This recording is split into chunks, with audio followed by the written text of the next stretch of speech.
He hit me so hard my vision went white. The elbow cracked against my neck, driving me back into the wall. I remember the way the air left my lungs, the burn in my throat as I struggled to swallow. And his words, sharper than the blow. College is for humans, not garbage like you. Brains are wasted on trash. Then my mother's laugh, a cold, brittle sound that snapped something inside me. Finally, she said, "You match the zero you are." I didn't argue, I didn't cry, I smiled. And in that silence, my revenge began. I wasn't always their punching bag. Once, I thought, if I worked harder, earned better grades, stayed quiet, they'd see me, they'd love me. But love in that house was a currency, and I had none. My sister was the heir, the golden one. I was the mistake they never forgave themselves for. Still, I tried. Late nights with my textbooks, hours of study while bruises purpled on my arms. Teachers called me gifted. At home, I was mocked for thinking books could save me. The night of that elbow strike, I stopped being their victim. I started observing, calculating. My father wasn't just cruel, he was careless. He bragged too loudly at family dinners about tax tricks and shady deals. My mother loved to flash jewelry that didn't match her bank statements. I listened. I memorized. I needed access. So I played my role, obedient, quiet, the failure they believed me to be. They spoke freely around me because they thought I was too stupid to understand. But I understood everything. The betrayal that sealed it came a week later.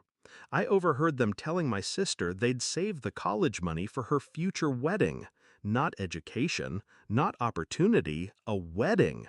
She smirked, tossed her hair, and called me backup help.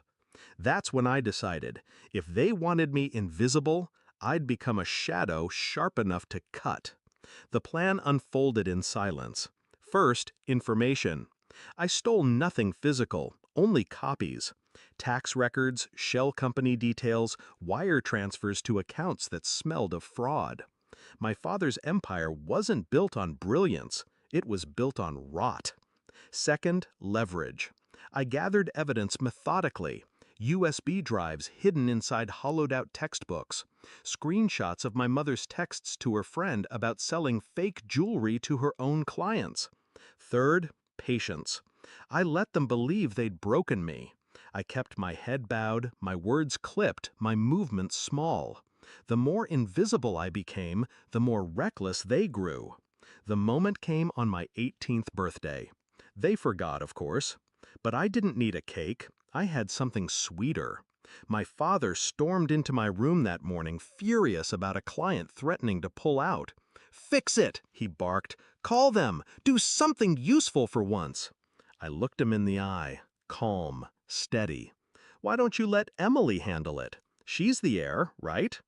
The silence after that was a victory I tasted like wine. Within a week, the cracks widened. One client, gone, then two, then three. I never lifted a finger to sabotage them, I simply withheld. All the hidden fixes I used to do quietly, drafting proposals, smoothing over his mistakes, double-checking contracts, stopped. They never realized I was the glue, and without me, everything unraveled. The climax came late one night. I was studying, on a scholarship they didn't know about, when my phone lit up with his name. I almost didn't answer, but curiosity won. His voice was frantic, broken. "We're drowning.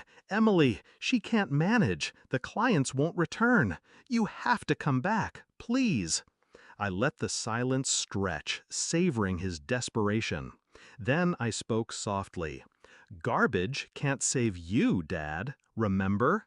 Brains are wasted on trash." I could hear his breathing hitch, the weight of his own words crushing him. My mother took the phone, her voice trembling for the first time in my life. "We were wrong. We need you." I smiled. The same smile I wore the night he smashed me into the wall. "No," I said, "you need each other. Good luck. And I hung up. The fallout was brutal. Their business collapsed in months. Lawsuits, investigations, former friends vanished. My sister fled to another city when the money dried up. And me? I was free. Not just free, I was thriving. I built my own path, brick by brick, without their poison. Scholarships, mentors, opportunities they swore I'd never deserve. I didn't expose them to the authorities, though I could have. I didn't need to. Watching them devour themselves was enough. Sometimes, late at night, I wonder if they replay those moments. The elbow, the laughter, the words. Do they remember the boy they called trash, the boy they tried to break? Do they realize it was their cruelty that sharpened me into a blade? Maybe, maybe not. But I know this, when they lost everything, they finally saw me. Not as garbage, not as a zero. They saw me as the storm that ended them. And I never had to raise a hand.